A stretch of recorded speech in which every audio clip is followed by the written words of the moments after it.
Imagine, ton père s'est remarié avec une autre femme et il décède. La succession démarre et dans le bureau du notaire, celui-ci te dit que ta belle-mère a choisi 100% en usufruit et que par conséquent, tu deviens propriétaire de 100% du patrimoine, donc la maison et les comptes bancaires, mais en nue propriété. Sauf que à ce moment-là, tu ne le sais pas encore, mais tu ne peux pas vendre la maison et tu n'as pas accès à l'argent sur les comptes bancaires. C'est ta belle-mère qui peut tout utiliser jusqu'à son propre décès. Le notaire enchaîne sur les droits de succession. Il te dit que tu as 6 mois pour payer 30 000 euros. Alors tu te demandes, je dois vraiment payer des impôts alors que je n'ai pas accès au patrimoine de mon père? Et malheureusement, la réponse est oui. Et dans cette vidéo, je vais t'expliquer pourquoi et ce que tu peux faire pour essayer d'améliorer les choses. Alors on le sait, les droits de succession, ils sont abusifs, ils sont compliqués avec leur histoire de barème progressif. Alors pour ça, je t'offre un petit cadeau qui est un simulateur de calcul des droits de succession sur Excel. Il est juste en bas en commentaire, tu peux le télécharger totalement gratuitement.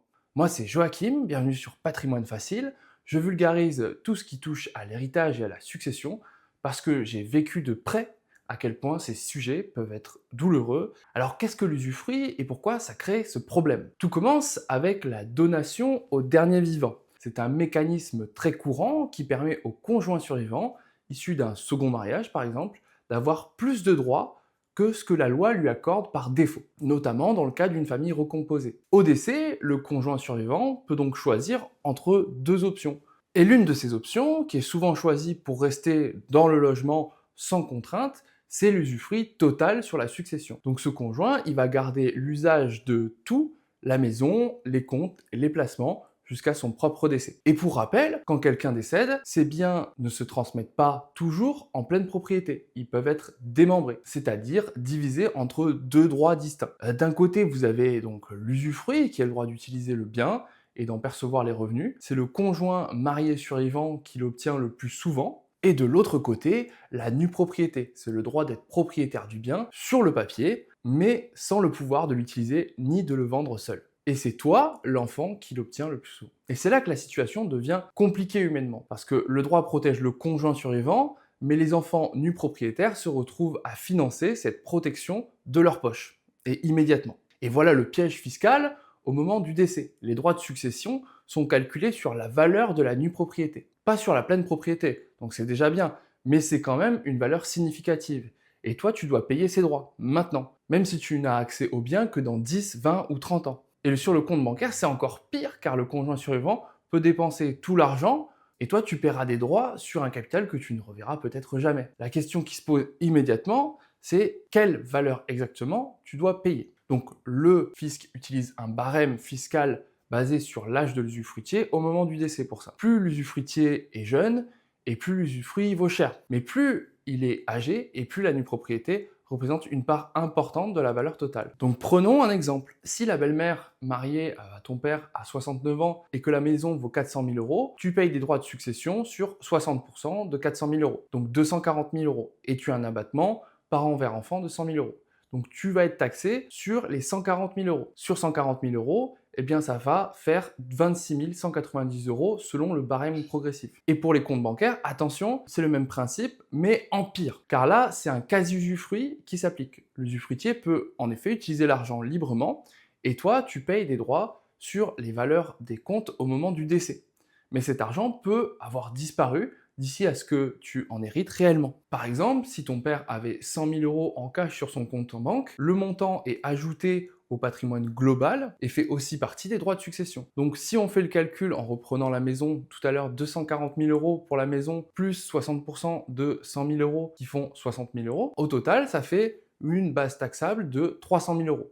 Moins l'abattement de 100 000 euros, tu te retrouves à devoir payer 38 194 euros dans les 6 mois au fisc. Alors je sais ce que tu te dis, c'est complètement déconnant et heureusement tu as des options. L'option 1, eh bien ça va être de demander un délai de paiement au fisc. En effet, l'administration fiscale peut accorder un crédit de paiement pour les droits de succession sur la nue propriété. C'est même prévu dans la loi et tu peux demander de payer en plusieurs fois, voire carrément faire un différé de paiement jusqu'à la réunion de l'usufruit et de la nue propriété. Donc au moment où la belle-mère en question viendrait à mourir, et à ce moment-là, tu récupérais l'usufruit. Ça s'appelle concrètement le paiement différé, et je t'invite à faire cette demande si tu es concerné. C'est souvent la solution la plus accessible. L'option 2, c'est de trouver un accord à l'amiable avec le conjoint survivant, si les relations familiales le permettent bien sûr, et donc le conjoint usufruitier peut accepter de prendre en charge toute ou une partie des droits de succession. Rien n'interdit ça, ça demande simplement une conversation difficile, mais ça peut fonctionner. L'option 3, c'est d'anticiper en amont avec une bonne rédaction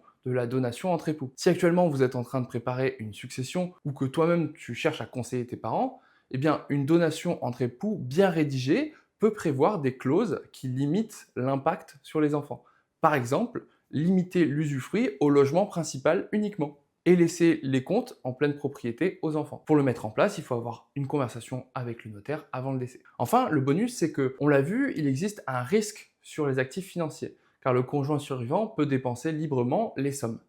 Et cela peut poser problème au moment de son propre décès. Car si la personne qui a eu accès à l'usufruit des actifs de ton père, par exemple, décède, et qu'au moment de son décès, elle n'a pas les fonds qui permettent de rembourser cette somme, eh bien le patrimoine restant sera insuffisant pour te rembourser la créance. Toutefois, pour te couvrir un maximum, tu peux demander de formaliser cette créance dans un acte établi par le notaire lors du règlement de la succession. Donc pour résumer ce qu'on a vu aujourd'hui, premièrement, en cas d'usufruit total, tu peux devoir payer des droits de succession sur des biens ou de l'argent auxquels tu n'as pas vraiment accès. Deuxième point, le montant des droits de succession va dépendre de l'âge de l'usufruitier et du barème fiscal qui s'applique. Plus il est âgé et plus tu payes. 3. Tu as des options.